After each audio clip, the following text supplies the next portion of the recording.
couple of weeks ago on Oklahoma Gardening, we were out here showing you just how bare it was once they had removed the old pine trees that had died from compaction and overwatering. Since then, though, we've been able to replace them with some trees, both deciduous and evergreen, to help fill in the area. And look at the instant effect we've achieved. And this didn't happen just with digging with shovels. We got some help from Keithley's Nursery in Ponca City, Oklahoma. They came down and brought their tree spade. And if you ever need instant form and texture in a landscape, a tree spade is probably the way to go. It's a very handy way to move trees. In fact, it's not only used in the ornamental industry, but pecan growers have found it a convenient way to spot trees into their orchard to fill in gaps and so forth. Now, when they came in, we had already selected some trees that we wanted to be moved. We moistened those down ahead of time so the soil was nice and moist and the root ball would hold together well. And we had marked them clearly so they'd know which ones to pull up.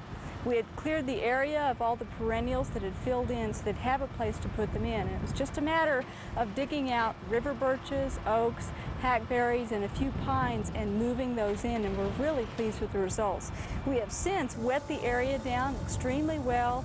We're keeping that moistened to help them through transplant shock. However, with modern tree spades, some of the spades are large enough that they can get a nice mass of roots and the trees hardly know the difference.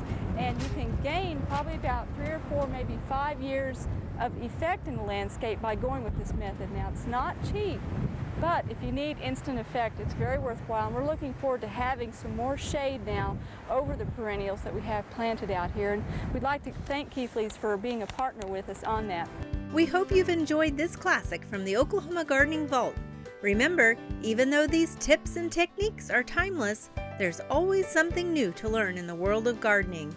By subscribing to both Oklahoma Gardening and OK Gardening Classics, you'll have access to a wealth of gardening knowledge, both classic and contemporary.